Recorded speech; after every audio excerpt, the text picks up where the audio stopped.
యేసుక్రీస్తు వారి శుభనామమున మీకందరికీ శుభం. ఈ సంగతులు జరిగిన తరువాత నేను చూడగా, అదిగో, పరలోకమందు ఒక తలుపు తెరువబడి ఉన్నది. మరియు నేను మొదట వినిన స్వరము బూరధ్వని వలె నాతో మాట్లాడగా విన్నాను. ఆ మాటలాడిన వాడు అన్నాడు, ఇక్కడికి ఎక్కిరా, ఇక మీదట జరగవలసిన వాటిని నీకు కనపరుస్తాను. వెంటనే నేను ఆత్మవశుణ్ణి అయ్యాను. ఇదిగో, పరలోకమందు ఒక సింహాసనము వేయబడి ఉన్నది. ఆ సింహాసనమునందు ఒకడు ఆసీనుడై ఉన్నాడు. ఆసీనుడైన వాడు దృష్టికి సూర్యకాంత పద్మరాగములను పోలినవాడు. మరకతము వలె ప్రకాశించే ఇంద్రధనుస్సు సింహాసనమును ఆవరించి ఉన్నది. సింహాసనము చుట్టూ 24 సింహాసనములున్నాయి. ఈ సింహాసనములందు 24 పెద్దలు తెల్లని వస్త్రములు ధరించుకొని తమ తలల మీద సువర్ణ కిరీటములు పెట్టుకున్న వారై కూర్చున్నారు. ఆ సింహాసనములలో నుండి మెరుపులు, ధ్వనులు, ఉరుములు బయలుదేరుతున్నాయి. మరియు ఆ సింహాసనము ఎదుట 7 దీపములు ప్రజ్వలిస్తున్నాయి. అవి దేవుని 7 ఆత్మలు. ప్రకటన గ్రంథం 4వ అధ్యాయంలోని సన్నివేశం మారింది. సంఘం ఇప్పుడు క్రీస్తుతో పరలోకంలో ఉంది. 4వ అధ్యాయం నుండి ఈ గ్రంథం చివరి వరకు సంఘం ప్రసక్తే లేదు. ముగింపులో సంఘానికి ఆహ్వానం మటుకు ఇయ్యబడింది, అంతే. మొదటి 3 అధ్యాయాలలో సంఘం అనే మాట 19 సార్లు వచ్చింది. కావాలంటే లెక్క పెట్టుకొని చూసుకోండి. ఇప్పుడైతే 4వ అధ్యాయంలో సంఘం ఇక్కడ లేదు, పరలోకంలో అక్కడ ఉంది. ప్రభువును కలుసుకోవడానికి మధ్యాకాశానికి ఎత్తబడింది. ఫిలదెల్ఫియా కాలంలో ఎత్తబడింది. అయితే లవొదికయ తరహా సంఘం ఇక్కడే దిగబడిపోయింది. మహాశ్రమల కాలంలో విడువబడిన సంఘం ఇక్కడే ఉంటుంది. అది వధువు సంఘం కాదు, వేశ్య సంఘం. ప్రకటన 7వ అధ్యాయానికి వచ్చేటప్పటికి భయంకరమైన దృశ్యం మనకు కనపడుతుంది. పరలోకానికి వెళ్లిన తరువాత సంఘం కాదు, ఆమె యేసు వధువు, తన భర్త కొరకు అలంకరించబడిన పెండ్లి కుమార్తె. 4 నుండి 22వ అధ్యాయం వరకు ప్రకటన గ్రంథంలో అతి ప్రాముఖ్యమైన 2వ భాగం. యోహాను తాను చూచిన వాటిని, ఉన్న వాటిని, వీటి వెంట కలుగబోయే వాటిని రాశాడు. 4వ అధ్యాయం నుండి జరగబోయే సంగతులే. 4వ అధ్యాయం 1వ వచనం నుండి 22వ అధ్యాయం 16వ వచనం వరకు సంఘం అనే మాటే రాదు. చివరికి సంఘము కోసము ఈ సంగతులను గూర్చి సాక్ష్యమిచ్చేందుకు యేసు అనే నేను నా దూతను పంపాను అన్నాడు. యోహాను శుభవార్త 17వ అధ్యాయం 16వ వచనం అంటోంది, నేను లోక సంబంధిని కానట్లు వీరు లోక సంబంధులు కారు. యోహాను సువార్త 14వ అధ్యాయం 3వ వచనంలో ప్రభు అన్నాడు, నేను వెళ్లి మీకు స్థలము సిద్ధపరచిన ఎడల నేనుండే స్థలములో మీరు ఉండేలాగున మరల వచ్చి నా వద్ద ఉండడానికి మిమ్మను తీసుకొని పోతాను. ఇప్పుడు 4వ అధ్యాయము నుండి సంఘం పరలోకంలో ఉంది. సంఘం అక్కడికి ఎలా వెళ్ళింది అంటారా? పౌలును అడగండి, చెప్తాడు. 1 తెస్సలోని పత్రిక 4వ అధ్యాయం 17వ వచనం, ఆ మీదట సజీవులమై నిలిచి ఉండే మనము వారితో కూడా ఏకముగా ప్రభువుకు ఎదురేగడానికి ఆకాశమండలమునకు మేఘముల మీద కొనిపోబడతాము. కాగా మనము సదాకాలము ప్రభువుతో కూడా ఉంటాము. 1 కొరింథీ 15వ అధ్యాయం 51, 52 వచనాలు. ఇదిగో, మీకు ఒక మర్మము తెలుపుతున్నాను. మనమందరము నిద్రించము గాని నిమిషములో ఒక రెప్పపాటున కడబూర మ్రోగగానే మనమందరము మార్పు పొందుతాము. బూర మోగుతుంది, అప్పుడు మృతులు అక్షయులుగా లేపబడతారు. మనము మార్పు పొందుతాము. విశ్వాసులకు ఒకానొక రోజున అంతరిక్ష యాత్ర. వారికి పరలోకపు తలుపు బార్లాగా తెరుచుకుంటుంది. సంఘం తన వరుడైన క్రీస్తుతో ఉంటుంది. క్రీస్తు పరలోకమందుండి ఈ లోక చరిత్రను చివరి ఘట్టం వరకు నడిపిస్తూ ఉంటాడు. అదంతా మనం 6వ అధ్యాయంలో చూస్తాము. సంఘం ఒక పేరు కాదు. ఈ యుగంలో క్రీస్తునందు విశ్వాసముంచిన వారందరూ కలిసి సంఘముగా ఏర్పడుతున్నారు. సంఘం అనే మాటకు సరైన గ్రీకు పదం ఎక్లెషియా. లోకములో నుండి పిలువబడిన వారు సంఘమవుతున్నారు. సంఘం పరలోకానికి ఎత్తబడి వెళ్లిపోయిన తరువాత సంఘానికి ఒక పేరు వచ్చింది. ఒకటేమిటి, కొన్ని పేర్లతో సంఘం పిలువబడుతుంది. ప్రకటన 4వ అధ్యాయంలో 24 పెద్దలు సంఘానికి ప్రతినిధులు. పరలోకంలో సంఘం పెండ్లి కుమార్తె. ఆమె తన కొత్త ఇంటికి పరలోకానికి వచ్చింది. అది నూతన యెరూషలేము. అయితే ఈ భూమి మీదనే దిగబడిపోయిన సంఘం ఒక వ్యవస్థగానే మిగిలిపోతుంది. అది సంఘం అనబడదు, దానికి వేశ్య అని పేరు. సంఘం ఎత్తబడిన తరువాత విడువబడిన సంఘం ఆదివారం ఆరాధనకు కూడుకుంటుందని ఊహించండి. అదే లవొదికయ సంఘం. కాని అందులో క్రీస్తు ఉండడు. అది ఉమ్మివేయబడిన వేశ్య సంఘం. ప్రకటన 6వ అధ్యాయం నుండి తీర్పు వెంబడి తీర్పు వస్తూనే ఉంటాయి. అయితే ఈ తీర్పులు దేవుని సంఘం మీదికి రావు. సంఘం ఎత్తబడి పరలోకంలో ఉంది. 4వ అధ్యాయం నుండి జరగబోయే సంగతులను గురించిన ప్రవచనాలున్నాయి. ప్రకటన గ్రంథానికి కేంద్రంలో యేసుక్రీస్తు ఉన్నాడు. సంఘటనలన్నీ ఆయన చుట్టూరా జరుగుతున్నాయి, తిరుగుతున్నాయి. సంఘటనలను ఆయనే ఒక నిర్దిష్టమైన బిందువు వరకు తెచ్చి సమస్తమును ముగిస్తాడు. సింహాసనం మధ్యన గొర్రెపిల్ల కూర్చుని ఉంది.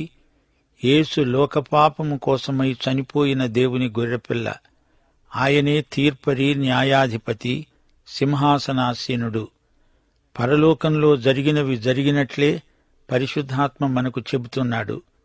ఇందులో మర్మము లేదు, రహస్యము లేదు. ఇహపర లోకాల మధ్య వారధిని సునాయాసంగా దాటగలము. పరిశుద్ధాత్మ పరలోక సంఘటనలు ఇక్కడ జరిగినట్లుగానే కండ్లకు కట్టినట్లు వర్ణించగలడు. ఇవి మనిషి ఊహపోహలు కావు. దేవుని ఆత్మ వివరిస్తున్న ఆధ్యాత్మిక వాస్తవాలు, సత్యాలు. ఇది దేవుని ప్రత్యక్షం, దేవుడు బయలుపరచిన విశేషాలు. మనం పరలోకంలో ఉండి చూచినట్లే రాయబడింది. సంఘం ఇప్పుడు ప్రధాన యాజకుడైన యేసుక్రీస్తుతో ఉంది. సంఘం విశ్వాసుల యాజకత్వం. 4-5 అధ్యాయాలలో పరలోకం మనల్ని ఆహ్వానిస్తోంది. ప్రత్యక్షం చూడండి, ప్రకటన వినండి. మహాశ్రమలు, 4 ఆశ్వికులు. యేసును చూడండి. ఆయన ప్రవక్త, యాజకుడు, రాజు. యేసే దేవుడు. ఆయన మనందరి ఆరాధనకు పాత్రుడు. ఇప్పుడు పరలోక సింహాసనాన్ని చూతాము. ఇక మీదట జరగవలసిన సంగతులు యోహాను చూచాడు, విన్నాడు. చూచేది, వినేది దూరదర్శన కార్యక్రమం. దేవుడు చూపుతున్నాడు, చెబుతున్నాడు. మనం చూస్తాము, వింటాము. పరలోకం అద్భుత సీమ. పరలోకం వాస్తవం, నిజమైన చోటు. అదేదో ఊహాలోకమనుకోకండి. పరలోకమందు తలుపు తెరువబడింది. ప్రకటన గ్రంథంలో 4 చోట్ల తలుపు తెరువబడింది. ప్రకటన 3వ అధ్యాయం 8వ వచనం, ఫిలదెల్ఫియా సంఘంతో ప్రభు అన్నాడు, ఇదిగో తలుపు నీ ఎదుట తీసి ఉంచాను. అనగా వాక్యం ప్రకటించడానికి అవకాశపు తలుపులు ప్రభువు తెరిచాడు. 2 ప్రకటన గ్రంథం 3వ అధ్యాయం 20వ వచనం, లవొదికయ సంఘంతో ప్రభు అన్నాడు, ఇదిగో నేను తలుపు నొద్ద నిలుచుండి తట్టుతున్నాను. ఎవడైనా నా స్వరము విని తలుపు తీస్తే నేను అతని వద్దకు వస్తాను. అతనితో నేను, నాతో అతడు భోంచేస్తాము. ఈ తలుపు హృదయపు తలుపు. 3 ప్రకటన 4వ అధ్యాయం 1వ వచనంలో ఇక్కడ పరలోకపు తలుపు తెరువబడింది. పరలోకంలోకి ప్రవేశ ద్వారం క్రీస్తే. 4 ప్రకటన 19వ అధ్యాయం 11వ వచనంలో పరలోకం తెరువబడింది. ఆ తెరువబడిన ద్వారం గుండా యేసు ప్రభు రెండోసారి వస్తాడు. మహాశ్రమల ముగింపులో ఆయన వస్తాడు. సమస్త అవినీతిని ఆయన అంతమొందిస్తాడు. దేవుని రాజ్య వ్యతిరేక శక్తులను ఆయన అణిచివేస్తాడు. అప్పుడాయన తన రాజ్యం స్థాపిస్తాడు. ఈ ద్వారం ఎప్పుడూ తెరువబడే ఉంటుంది. యేసు ప్రభు యోహాను సువార్త 14:6 అన్నాడు, నేనే మార్గమును సత్యమును జీవమును, నా ద్వారానే తప్ప ఎవ్వడూ దేవుని వద్దకు రాడు. యోహాను సువార్త 10:9 ప్రభు అన్నాడు, నేనే ద్వారమును, నా ద్వారా ఎవడైనా లోపల ప్రవేశించిన ఎడల వాడు రక్షించబడిన వాడై లోపలికి పోతూ బయటికి వస్తూ మేత మేస్తూ ఉంటాడు. ఆయన వచ్చి నీ హృదయపు తలుపు తట్టుతున్నాడంటే ఇంతకంటే ఆశ్చర్యం మరేముంది?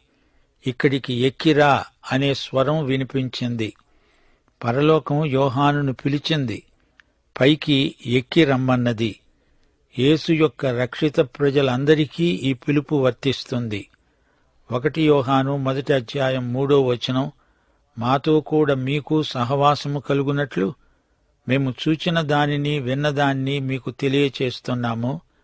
మన సహవాసమైతే తండ్రితో కూడా ఆయన కుమారుడైన యేసుక్రీస్తుతో కూడా ఉన్నది.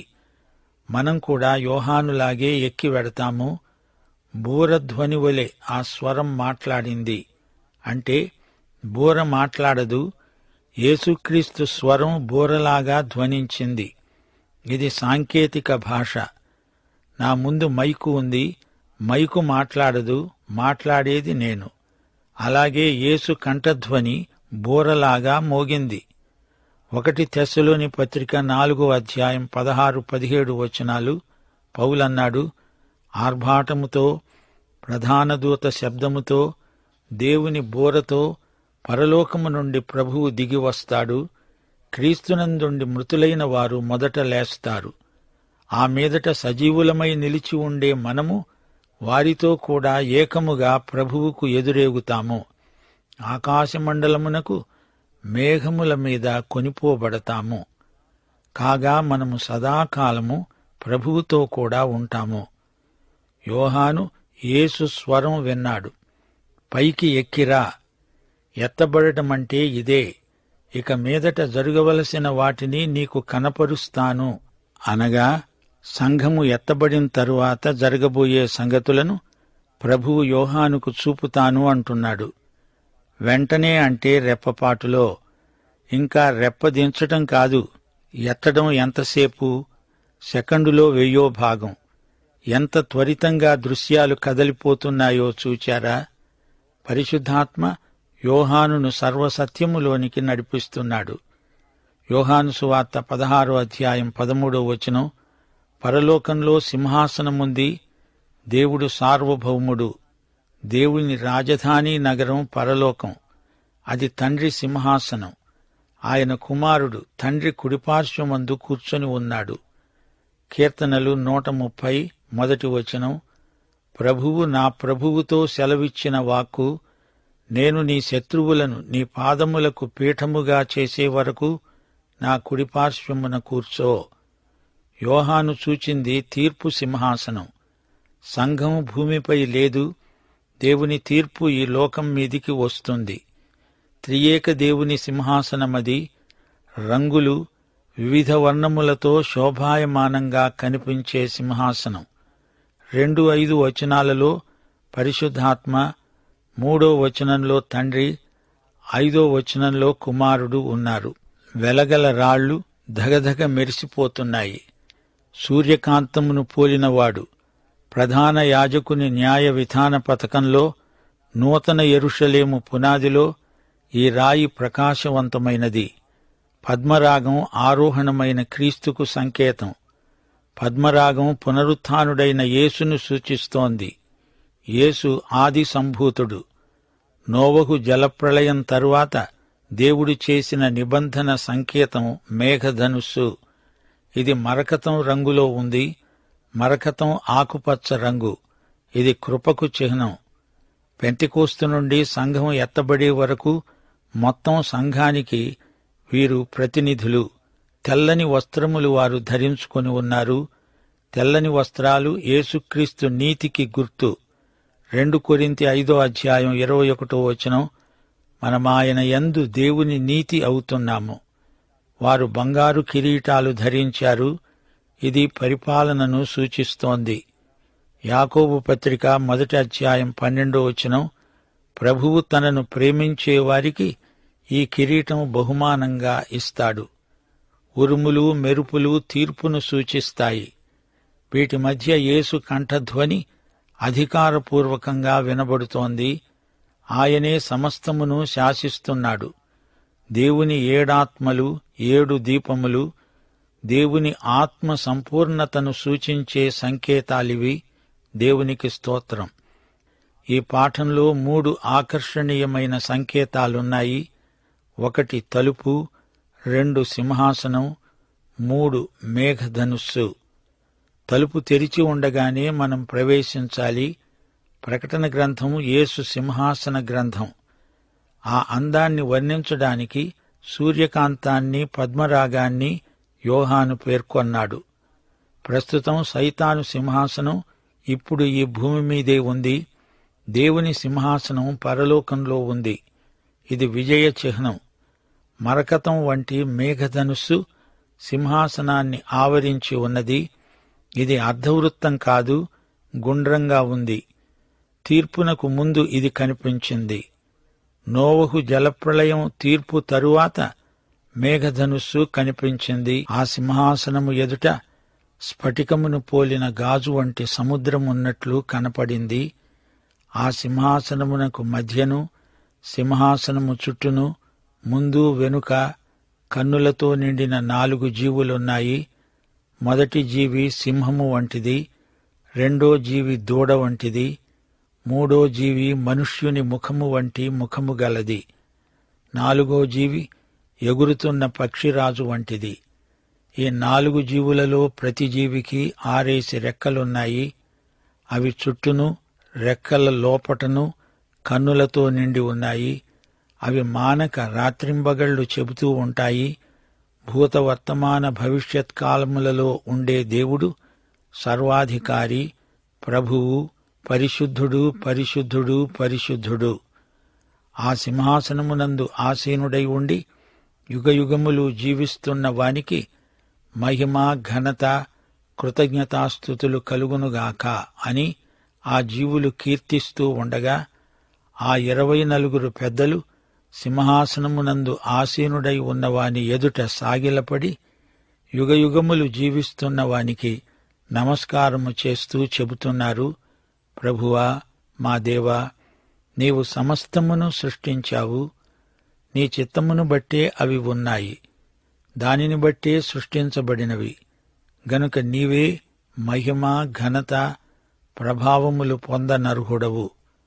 వారు తమ కిరీటాలను ఆ సింహాసనము ఎదుట పడవేశారు. ప్రియశ్రోతలు, వింటున్నారా? మనం పరలోక సన్నివేశంలో ఉన్నాము. అది సింహాసనం, దాని ఎదుట సముద్రం. అది స్ఫటికంలాగా, గాజులాగా ఉంది. ఈ సముద్రం తీర్పును చూపుతున్నది. దేవుడు పరిశుద్ధుడు, నీతిమంతుడు. ఆయన తీర్పు నీతి న్యాయములు గలది. పరిశుద్ధత లేకుండా ఎవడూ ప్రభువును చూడడు. హెబ్రీ పత్రిక 12:14 హృదయశుద్ధి గలవారు ధన్యులు, వారు దేవుణ్ణి చూస్తారు. 1 తెస్సలోని పత్రిక 3:13 పౌలన్నాడు, మన ప్రభువైన యేసు తన పరిశుద్ధులందరితో వచ్చినప్పుడు మన తండ్రి అయిన దేవుని ఎదుట మన హృదయములను పరిశుద్ధత విషయమై అనింద్యమైనవిగా ఆయనే స్థిరపరుస్తాడు. సంఘానికి పరలోకంలో ప్రశాంతత. తుపానులు లేవు, గాలులు లేవు. అది ప్రశాంతమైన స్ఫటిక నది. 4 జీవులు. ఇవి మృగాలు కావు. 13వ అధ్యాయంలో మృగం వస్తుంది, చూడొచ్చు. కాని ఇవి 4 జీవించే ప్రాణులు. ముందు వెనుక కన్నులతో నిండిన జీవులు. ఈ జీవులు మెళుకువ గలవి, అప్రమత్తంగా ఉంటాయి, చాలా చురుకుగా పనిచేస్తాయి. ఎహెజ్కేలు గ్రంథంలో కెరూబులు, యెషయా గ్రంథంలో శరాపులు పేర్కొనబడినవి. యెహెజ్కేలు 1 అధ్యాయం 5 నుండి 10 వచనం వరకు, యెషయా గ్రంథం 6 అధ్యాయం 2-8 వచనాలు. కెరూబులు, శరాపులు, పరలోక జీవులు. ఈ 4 జీవులు 4 సువార్తలకు సాదృశ్యంగా ఉన్నాయి. సింహం, ఎద్దు, మనిషి, పక్షిరాజు. ఒకటి వన్యమృగం, మరొకటి మచ్చిక చేయబడిన ఎద్దు, 3 మనిషి, 4 పక్షి.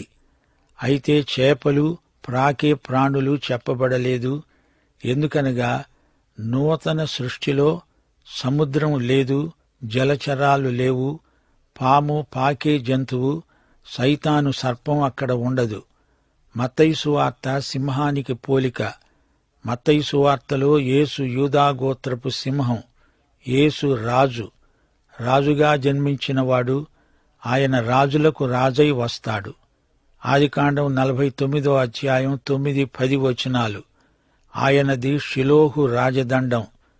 రెండోది మార్కు సువార్త, ఎద్దు, దూడ. ఇది పని కోసం ప్రత్యేకించబడిన జంతువు. మార్కు సువార్తలో యేసు ఒక సేవకునిగా మనకు పరిచయమవుతున్నాడు. అందుకే మార్కు సువార్తలో వంశావళి చెప్పబడి ఉండలేదు. పనిచేసే సేవకుని పుట్టుపూర్వోత్తరాలు ఏమిటని ఎవ్వరూ అడగరు గదా. సేవకుడు పనిచేయగలడా చేయలేడా అని మాత్రమే చూస్తాము. అందుకే మార్కు సువార్త యేసు చేసిన పరిచర్యతో ప్రారంభమవుతుంది. మార్కు సువార్తలో క్రీస్తు సేవకుడు. ఇక మూడోది మానవుని చిత్రపటం. ఇది లూకా సువార్తలో యేసు యొక్క వ్యక్తిత్వం. యేసు ఈ సువార్తలో మనుష్య కుమారుడు. ఆయన మానవత్వం ఇందులో సమగ్రంగా చూపబడింది. 4వ జీవి ఎగిరే పక్షిరాజు. ఇది దేవత్వానికి గుర్తు. యోహాను సువార్తలో యేసుక్రీస్తు యొక్క దేవత్వం తేటగా చూపబడింది. మృగం, జంతువు, పక్షి, అన్నిటిపైన మానవుడు. ఇందులో దేవుని సృష్టిలోని వైవిధ్యం కానవస్తోంది. రాబోయే నూతన భూమి, నూతన ఆకాశం. అందులో సముద్రం ఉండదు. అందుకే చేప ఇక్కడ పేర్కొనబడలేదు. పాత సృష్టిలో సర్పం పాపాన్ని తెచ్చింది. అందుకే అందులో సరీసృపాల ప్రసక్తే లేదు. యెషయా గ్రంథం 6 అధ్యాయం 2వ వచనంలో శరాపులున్నాయి. శరాపునకు 6 రెక్కలు. యెషయా 6 అధ్యాయం 2వ వచనం, ప్రతి శరాపు 2 రెక్కలతో తన ముఖమును, రెంటితో తన కాళ్లను కప్పుకుంటూ, రెండిటితో ఎగురుతూ ఉన్నది. ప్రభువు పరిశుద్ధుడు, పరిశుద్ధుడు, పరిశుద్ధుడు అని 3 సార్లు చెబుతున్నాయి. తండ్రి, కుమార, పరిశుద్ధాత్మ అనే త్రియేక దేవునికి 3 సార్లు ఈ నినాదము చేయబడింది. ఈ జీవులకు ఎన్నో కండ్లు. వాటి అప్రమత్తతను, పరిశీలనా సామర్థ్యాన్ని ఇది చూపుతోంది. భూత, వర్తమాన, భవిష్యత్ కాలములలో ఉండే సర్వాధికారి అయిన దేవుడు. ఈయన క్రీస్తే. నేను అల్ఫాను, ఒమేగాను అని ప్రకటన గ్రంథం 1 అధ్యాయం 8వ వచనంలో ప్రభువే చెప్పాడు. ఆయన అన్ని కాలాలలో ఉన్న సర్వాధికారి. ఇది పరలోకమందలి ఆరాధన సన్నివేశం. ఇదే మొదటి దృశ్యం. పరలోకమంతా ప్రభువును ఆరాధిస్తోంది. పరలోకంలో ఎడతెగని ఆరాధన. పరలోక జీవులందరూ నిత్యారాధనలో నిమగ్నమై ఉంటారు. ప్రియశ్రోతలు, మిమ్మల్ని ఒక ప్రశ్న అడగనీయండి. అసలు పరలోకానికి వెళ్లాలని మీరెందుకు కోరుకుంటున్నారు? నరకాన్ని తప్పించుకోవడానికి పరలోకం కావాలి అంటారా? అది సరే. పరలోకం నిత్యారాధన స్థలం. ఇక్కడ ఆరాధనలో ఆనందించని వారు పరలోకంలో ఎలా ఉండగలరు చెప్పండి?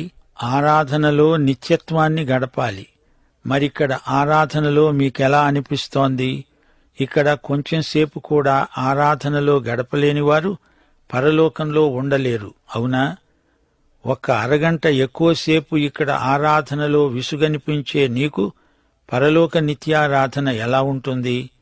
గమనించండి, కెరూబులు, శరాపులు, దేవదూతలందరూ యేసు ప్రభువును ఆరాధిస్తూ ఉంటే నిత్యత్వం క్షణకాలమనిపిస్తుంది.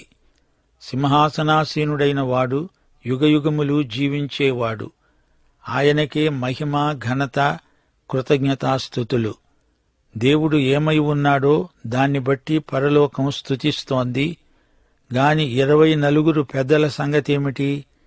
ఈ 24 సార్వత్రిక సంఘానికి ప్రతినిధులు. వీరు దేవుడు ఏమి చేశాడో దాన్ని బట్టి దేవునికి కృతజ్ఞతాస్తుతులు సమర్పిస్తున్నారు. ఆయన సృష్టికర్త. అవును, ఆయన చేసిందేమిటి? నీవు సమస్తమును చేశావు, సృజించావు. నీ చిత్తమును బట్టి అవి కలిగాయి. నీ సంకల్పానికి నీ క్రియలే సాక్ష్యం. గొప్ప కార్యాలు చేశావు. సంఘము నీ చిత్తమును బట్టే ఉన్నది. ఆదికాండం 1వ అధ్యాయం 1వ వచనాన్ని బట్టి దేవుని సార్వత్రిక సంఘం ఆయనను స్తుతిస్తున్నది. ఈ లోకం నుంచి పరలోకానికి ఎత్తబడి సంఘం తన కిరీటాలను ఆయన పాదాల చెంత పడేసి ఆరాధిస్తోంది. నీవు నేను దేవుని చిత్తమును బట్టే ఉన్నాము. గనుకే ఆయనను స్తుతిస్తున్నాము, ఆరాధిస్తున్నాము. ఇది ఆయన సృష్టి, ఆయన సృష్టికర్త. మన స్తుతికి, ఆరాధనకు ఆయన అర్హుడు. పరలోకం తలుపు తెరువబడి ఉంది. పరలోక సింహాసనం మనకు కనిపించింది. మేఘధనుస్సును చూచాము. పరలోకంలో ఆరాధన సంగీతం కూడా విన్నాము. పరలోక జీవులు ఏకీభవించి దేవుణ్ణి స్తుతిస్తున్నారు. ఆదికాండం 1వ అధ్యాయం 31వ వచనంలోని మాట, నేను చేసినది యావత్తూ చాలా బాగుంది. రక్షిత ప్రజల స్తుతికి దేవుని ప్రతిస్పందన కూడా అదే. దేవుడు ఆరాధనలో మహిమ పొందుతాడు. సంఘం ఆయన సృష్టి, అది ఎంతో గొప్పది. 24 పెద్దల ఆరాధన ఎంతో ఆనందవర్ధకమైనది. సర్వసృష్టి దేవుణ్ణి స్తుతిస్తోంది. పాపి అయిన మానవుడా, నిన్ను నీవే హెచ్చించుకొని నీ సృష్టికర్తను మరిచిపోతున్నావా? యేసు మన స్తుతి ఆరాధనలకు పాత్రుడు. పరలోకమందలి సింహాసనం, గాజు సముద్రం, 24 పెద్దలు, ఆరాధన వాతావరణం. ప్రకటన గ్రంథంలోని ఈ మొదటి ఆరాధన సభ ఎంతో ఆకర్షణీయంగా మనకు ప్రత్యక్షమవుతోంది. ప్రియ శ్రోతలు, యోహాను పరమార్థ జ్ఞాని. ఈ గ్రంథాన్ని యేసు ప్రభువుతో కలిసి రచించాడు. యోహాను జెబెదయి కుమారుల్లో ఒకడు. అయితే యేసు ప్రేమించిన శిష్యుడు అని తనను తాను పరిచయం చేసుకుంటూ యోహాను సువార్తను రచించాడు. యోహాను విశ్వాసం గొప్పది. యేసు ప్రేమతో నిండి పండిపోయిన శిష్యుడు యోహాను. పత్మాసు ప్రవాసిగా ఉన్నా అతనిలో యేసు ప్రేమ ఏమాత్రమూ తగ్గలేదు. నీరో, డొమిషియన్ చక్రవర్తులు పెట్టిన హింసలను చవిచూచిన దీర్ఘశాంత స్వభావుడు భక్త యోహాను. పద్మాసులో ఉండగా యేసు తన రాకడను యోహానుకు ప్రత్యక్షపరిచాడు. జరగబోయే సంగతులను యోహానుకు బయలుపరిచాడు. ఇది ప్రకటన గ్రంథం, యేసు ప్రత్యక్షం, ప్రవచనాల సంపుటం. ప్రకటన గ్రంథమే దేవుని చిట్టచివరి ప్రత్యక్షం, తుది ప్రవచనం. ప్రతి ప్రవచనము నెరవేరుతుంది. నెరవేర్చేవాడు యేసే. యేసుక్రీస్తు తండ్రి అయిన దేవుడు, ఆత్మ, 7 ఆత్మలు, యోహాను రాసిన లేఖలు ఈ గ్రంథాన్ని ఎంతో ఆసక్తిదాయకంగా రూపొందించాయి. ప్రకటన 1వ అధ్యాయంలో యోహాను చూచింది రాయబడింది. 2-3 అధ్యాయాలలో ఇక్కడ జరిగే వర్తమాన కాల విషయాలు, ఇక 4వ అధ్యాయం నుండి జరగబోయే వాటిని గురించిన ప్రవచనాలు. సంఘలేఖలలో జయించేవానికి బహుమానాలు ప్రకటించబడినవి.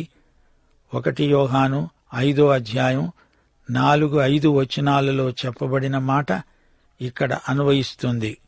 దేవుని మూలముగా పుట్టిన వారందరూ లోకమును జయిస్తారు. లోకమును జయించే విజయము మన విశ్వాసమే. ప్రియ శ్రోతలు, వింటున్నారా? యేసు సంఘాలకు రాసిన ప్రతి ఉత్తరం ఈ రోజున ఈ లోకంలో ఉన్న స్థానిక సంఘాలకు వర్తిస్తుంది. ఆత్మ సంఘాలకు చెప్పింది చెవులున్న వారే వింటారు. యేసు ఏమై ఉన్నాడో, ఆయన ఏమి చేశాడో గుర్తించి 4వ అధ్యాయంలోని ఆరాధనలో మనము పాల్గొనాలి. విశ్వాసి అంటే జయించేవాడు.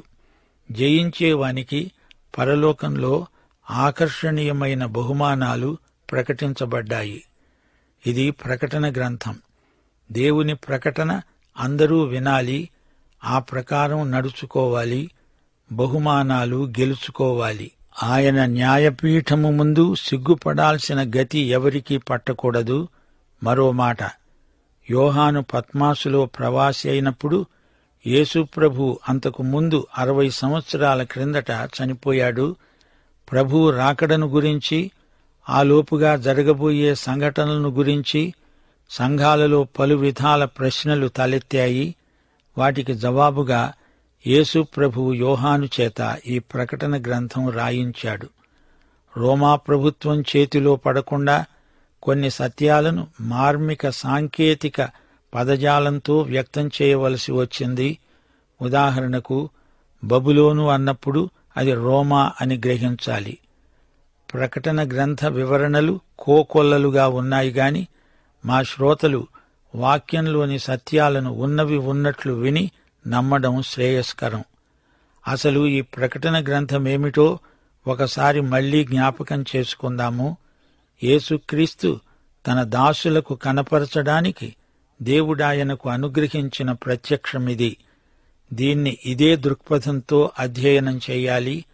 ప్రకటన గ్రంథంలో యేసును గురించిన ప్రత్యక్షం సంపూర్ణం. 4 సువార్తలలో యేసు ఈ లోకములో జీవించిన 33.5 సంవత్సరాల చరిత్ర రాయబడింది. పునరుత్థానుడైన యేసు తన ఆత్మ ద్వారా చేసిన కార్యాలు పత్రికలలో చెప్పబడ్డాయి. అయితే ప్రకటన గ్రంథంలో యేసును గురించిన ఒక అపూర్వ ప్రత్యక్షం రాయబడింది. ఆయన సార్వభౌముడు, తన రాజ్యం స్థాపించడానికి వస్తాడు. చెడుగును తిరుగుబాటును పూర్తిగా అణిచివేస్తాడు.